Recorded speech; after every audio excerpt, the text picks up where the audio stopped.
everybody, Crafting Journey here, that journey chick on Instagram. It's Friday, I'm having my coffee, gotta go to work, yep.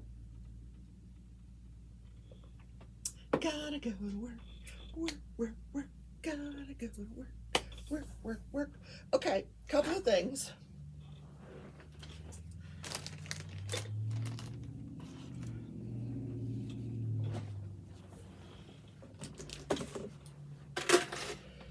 First, it's Friday, so let's put some money in the bank. Okay, 5, 6, 7. We're up to $9. $9. And we're going to do it a little bit at a time. Yes, this is my savings. And it's upside down. If you want to know where I got this safe, I got it off of Amazon. Just look for like cute safes, you know, hot pink safes. Okay, here we go. It's like a little vending machine, you know, you expect some popcorn or something to come out, or a soda.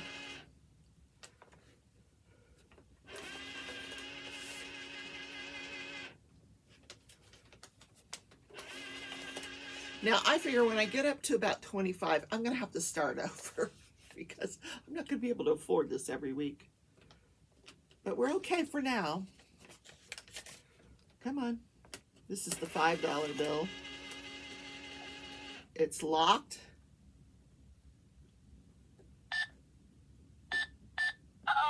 Nope, can't get into it. But it's got lots of money in there. Yes, yes. That's for my spending money for the retreats that I am going on this year. So, lesson learned this morning. Turn the camera on when you start filming. Okay, it's just going to be one of those days. It's Friday. I got to go to work. Oh my goodness. Hello, everybody. I'm Crafting Journey. I think I already said that part, but I'm not sure. Anyway, I don't think we got this on film. So I did do the planner. I updated it for today. I uploaded this Waiting for the Master painting from Diamond Art Club. So I wrote that in here. We're going to talk about the Nobel Prize. Today's National Nobel Prize Day. It's International Nobel Prize Day. And we're going to talk about Frank Sinatra Jr. today. Also, I put in a sticker that I got from Diamond Painting Drills.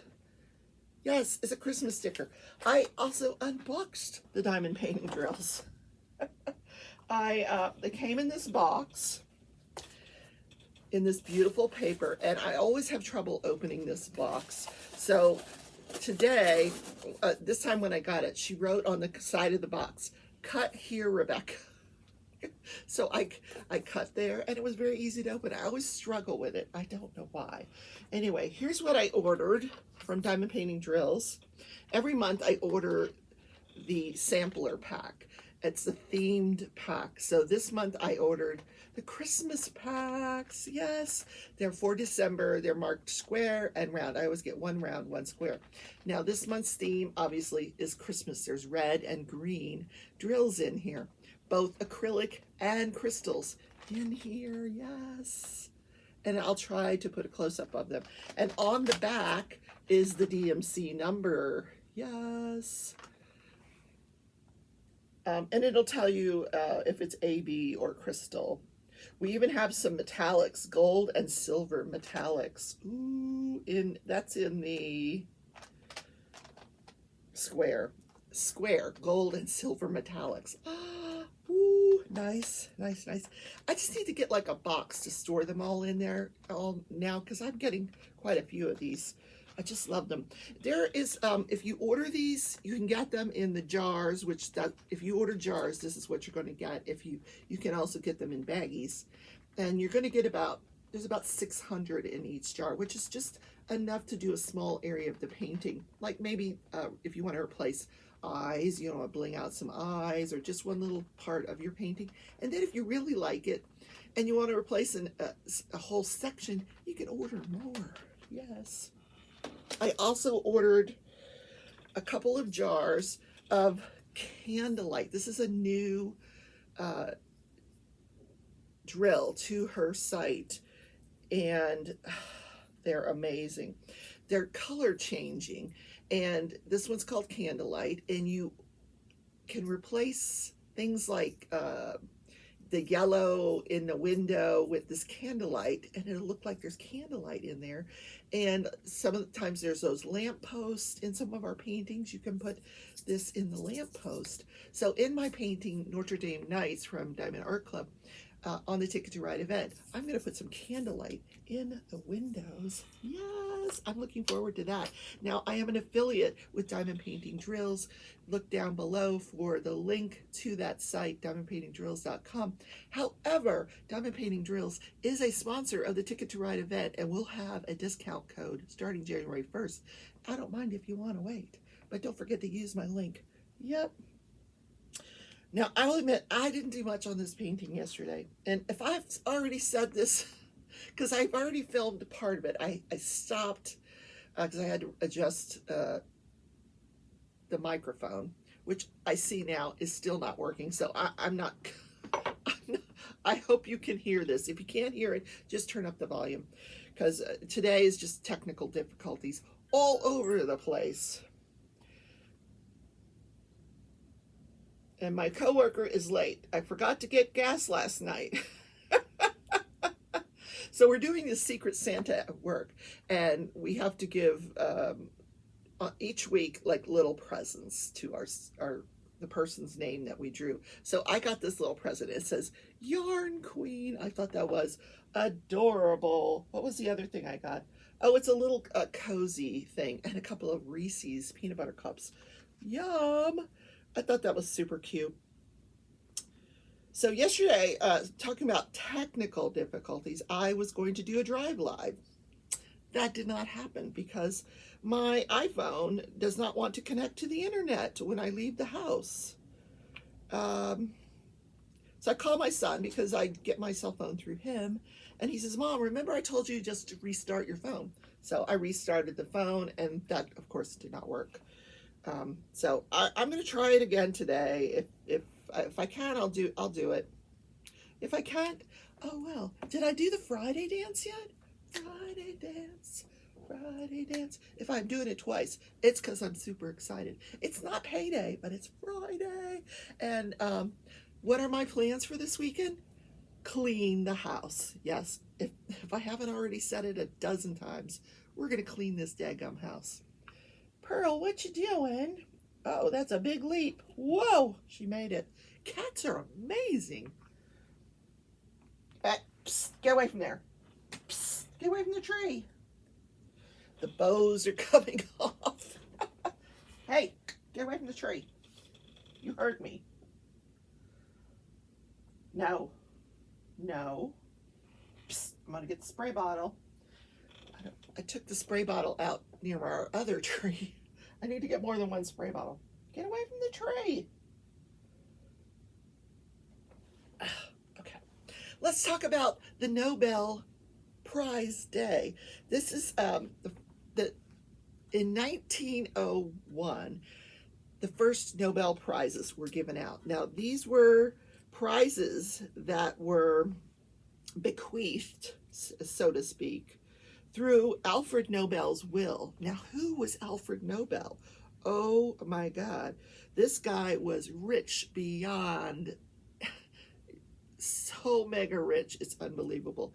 He had 355 patents when he passed away, and he owned 85 companies. He invented dynamite. Yeah. He had, his father was worked in an explosives factory, and so he kind of had that background, and he went on to study chemistry. He was from Sweden. His family later moved to Russia.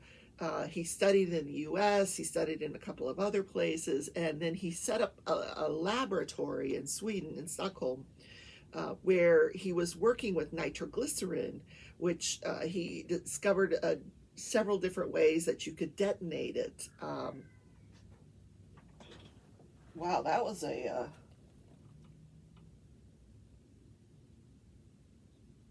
a loud meow. I don't know what happened there. That was Stitch.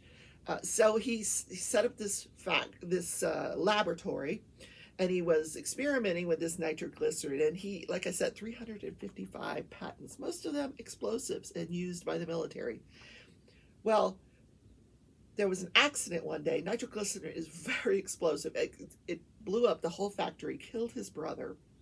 So he continued to work with nitroglycerin. He actually invented something that was better than nitroglycerin, an alternative that was not as explosive as nitroglycerin. It still would explode, and eventually he worked his way up until he figured out how to do this, and he called it dynamite. So he made so much money from military people, buying dynamite to use in the wars. He was so rich, but he felt terribly guilty because, now he's causing all these deaths, with his explosive inventions. So in his guilt, he set up this fund in his will that all of the interest on the money that he left would go for these prizes. He gives them out in physics, literature, science, peace, everything. He gives out these awards. So he passed away in 1896, I believe, 1896, and his family was furious that, they didn't get the money, that he had bequeathed it all to give away as prizes. So it was in the courts for a while, and finally the first prizes were given out in 1901. Now, originally they would keep the prizes a secret until October 10th of every year. December, yes. What month are we? December 10th of every year. And but now they let the winners know ahead of time. It's announced towards the beginning of the year, and then they all come on December 10th for the ceremony. Now, this year there were 11 winners of Nobel Prizes, and I looked them up, and I don't recognize any of those names, but okay. But past winners are like Barack Obama, Nelson Mandela, all kinds of Ernest Hemingway, lots of people who have contributed to, making this world a better place. And that was Henry Nobel's way of making up for all of the explosives that he invented that killed people. Yeah. So they also give a prize to each winner. That amount, it's 10 million Swedish crowns. Which amounts in this day and age to about $1,400,000. Yeah, so each winner gets that. But sometimes it's a group of winners. It could be several people that worked on a project. One winner was the Red Cross, so they got $1,400,000 that went to the Red Cross. Pretty cool, huh?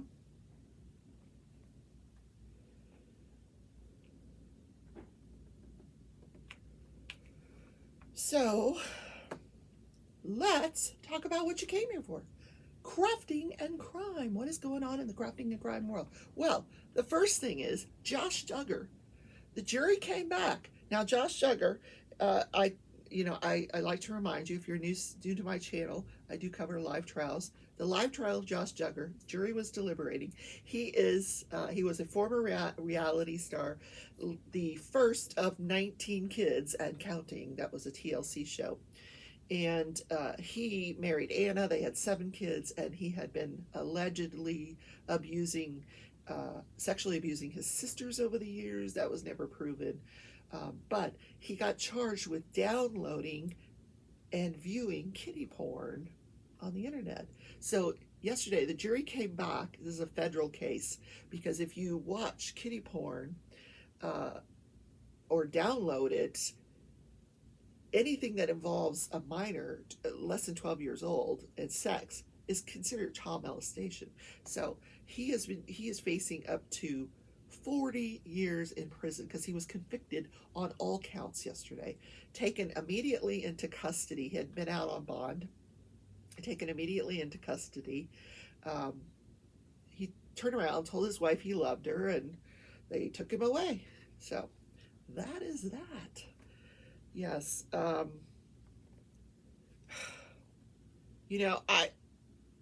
All I have to say is at least the 7 kids that he has will be safe. Yeah.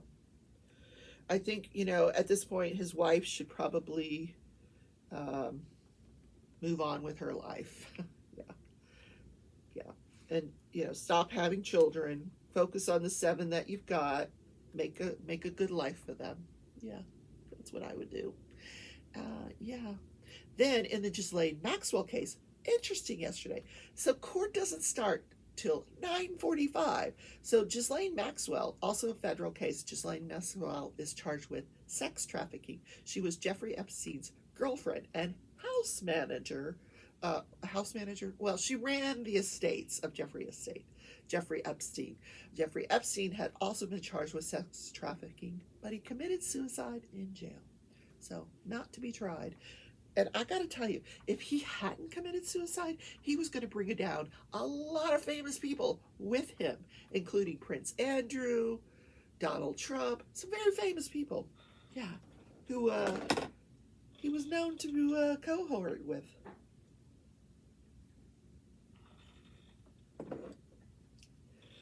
So yesterday, court doesn't start till 9:45 because several of the jurors were late. Then all the lawyers had to go into chambers with the judge to have some kind of discussion. When they come out at 10:30, the judge says, one of the lawyers is sick, we're going to adjourn for the day. And he would not disclose which lawyer it was and asked that no one else disclose it as well. And he did say that court would resume again today. And he did take pains to mention that it was not COVID related. So, in that case, we still have one more of the accusers that is expected to testify. So we will hear that testimony. They did have time for one witness. It was an employee from Federal Express that brought in several invoices that showed packages that went from Jeffrey Epstein's estate, which we've heard from prior testimonies was not just his estate, it was their estate, Epstein and Maxwell's home. So it showed packages that went from Epstein and Maxwell's home to Carolyn, the girl that just previously testified.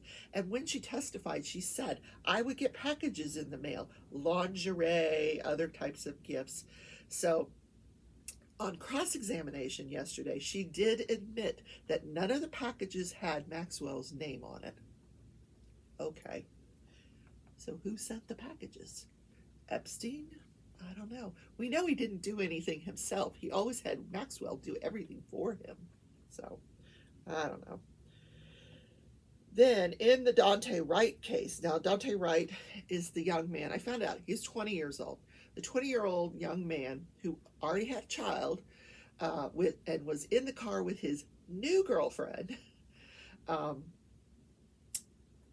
I listened to the testimony of his mother. He was, long story short, he was shot and killed by a police officer who mistakenly got her gun out instead of the taser that she had intended.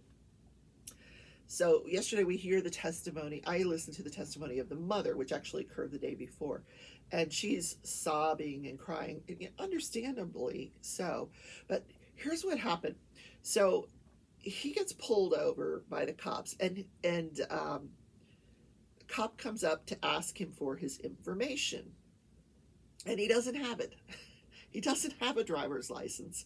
He has an insurance card. He hands the insurance card to the police officer, but he gives him his name and his date of birth and everything that he needs.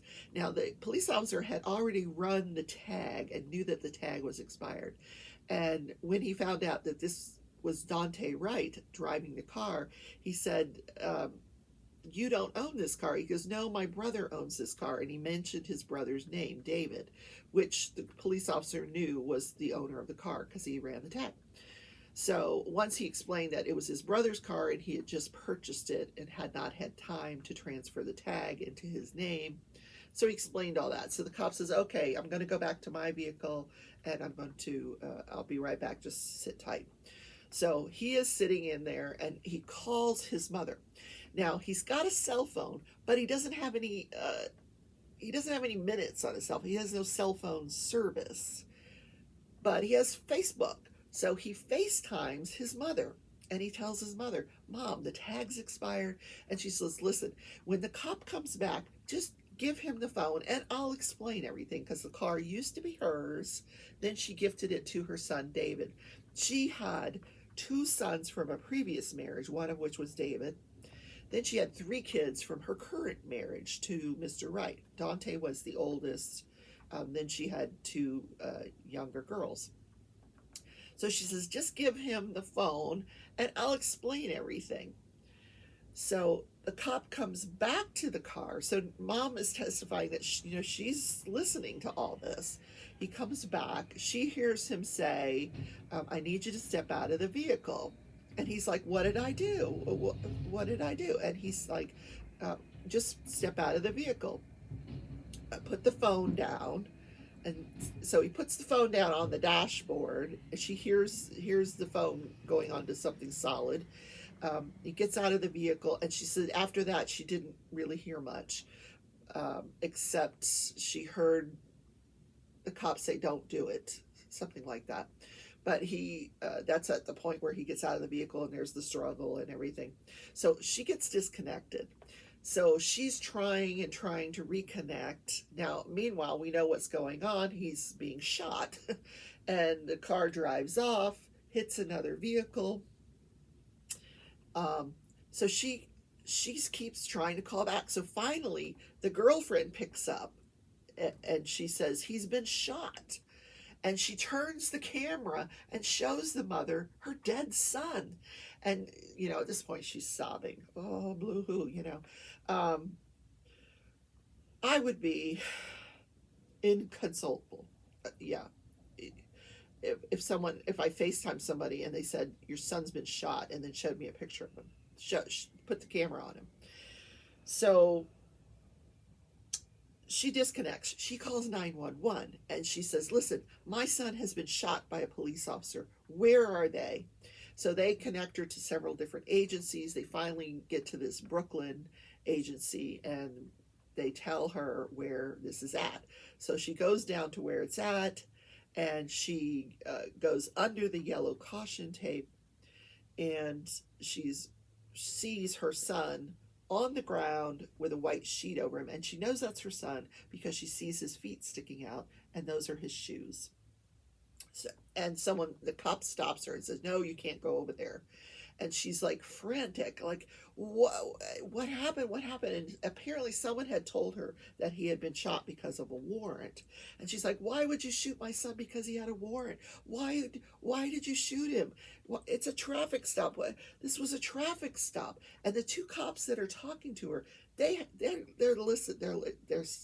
telling her, listen, we're trying to figure this out as well. We don't know what's going on, because we learned from other testimony that the cops that responded to this accident did not know what had happened. They had no idea what the circumstances are from the traffic stop.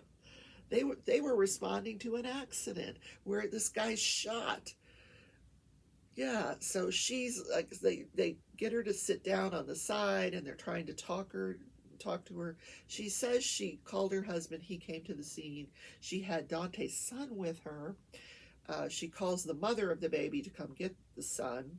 And so she comes and gets it. She says she's there about 8 hours because she didn't want to leave until they removed his body from the scene. So she stayed all that time. Oh my God. And she said she never got to go see her son. They never let her go and look at her son. She said, I just wanted to comfort him. I just say goodbye, and they wouldn't let me go over there. It was heartbreaking. Oh my God. Terrible, terrible. So then I listened to the testimony of the girlfriend. This was interesting. They had only been seeing each other for a couple of weeks. They'd met on Facebook. He had spent the night at her house. They get up the next morning.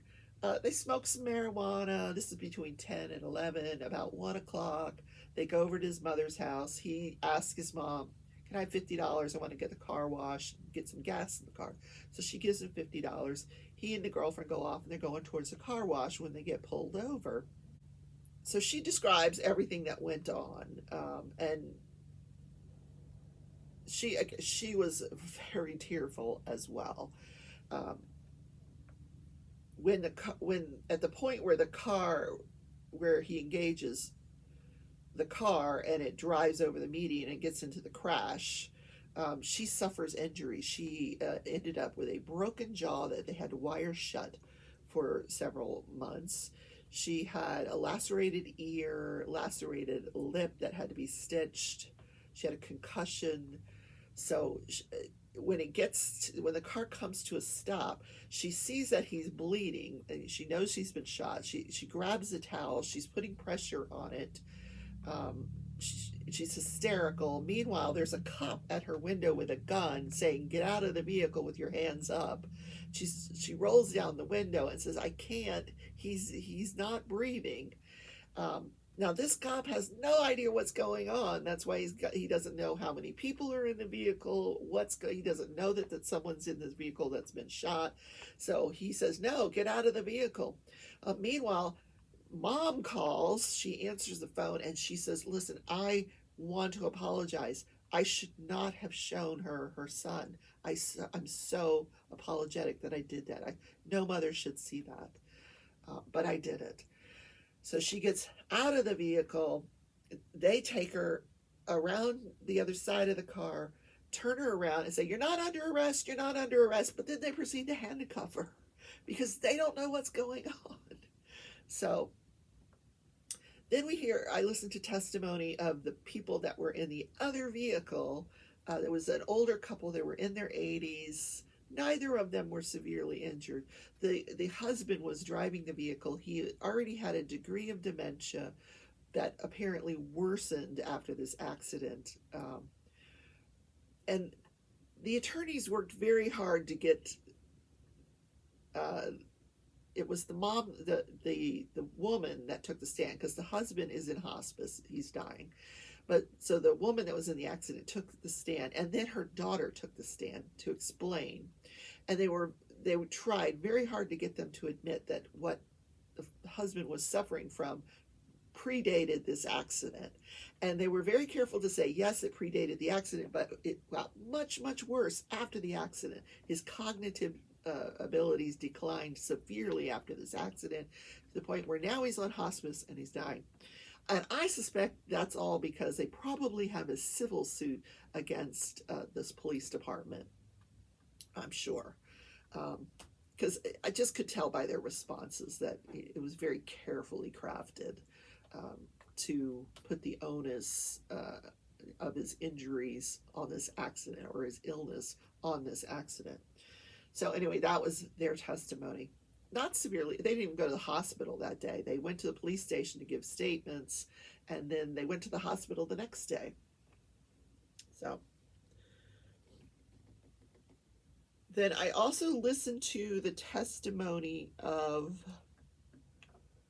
the Officer Lucky, who was the trainee on this site. I didn't finish his testimony, but he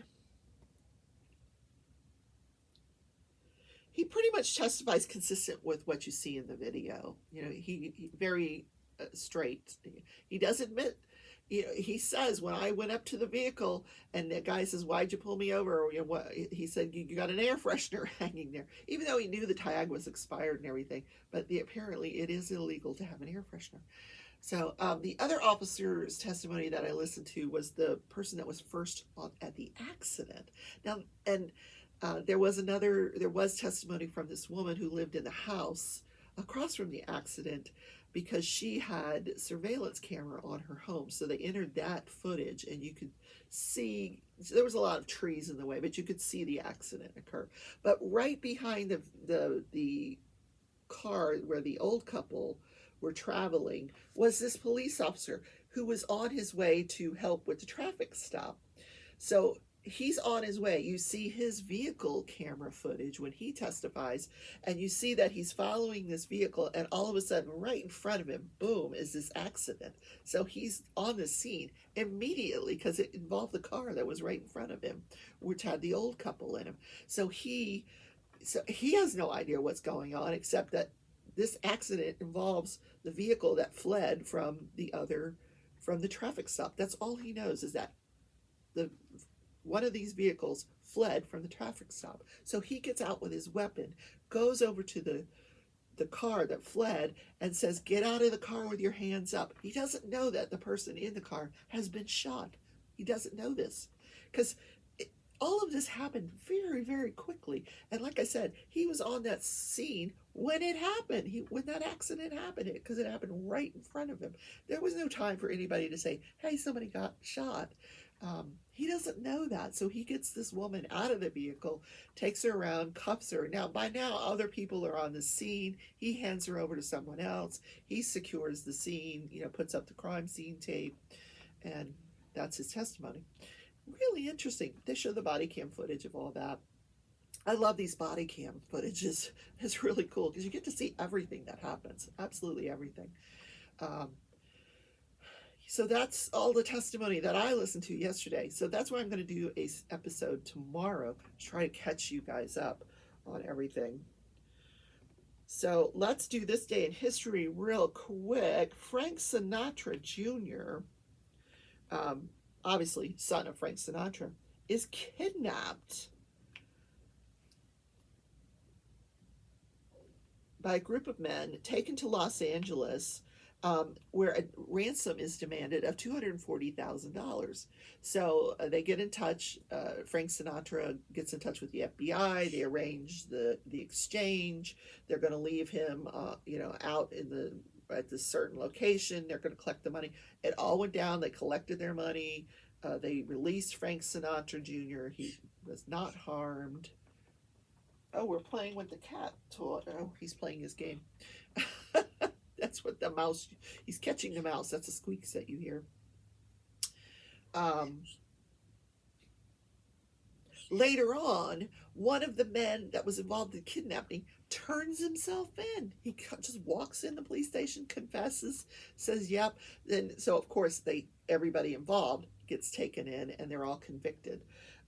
Then the defense attorney, there was a rumor that Frank Sinatra set the whole thing up as a publicity stunt. But she had no evidence of that, but she ran with it as a defense. Well, of course it didn't work because there was no evidence of that. And they were all convicted. I think the ringleader served like a 3-year sentence. It was not a lot for that crime. It's weird. Maybe because he was not harmed. I don't know. Anyway, that is the show for today. It's all in segments. I'm going to piece it all together because of my technical difficulties. I hope you enjoyed the show. Don't forget to hit the like button today. He's relaxing after his busy day shopping yesterday, but I'm going to take him to work with me and make him answer phones. Yes, so don't forget the notification bell so you don't miss a single episode of Crafting and Crime. And if you made it all the way through the show and you're not subscribed, consider subscribing. I'd love to have you. Take care, everybody. Happy Friday.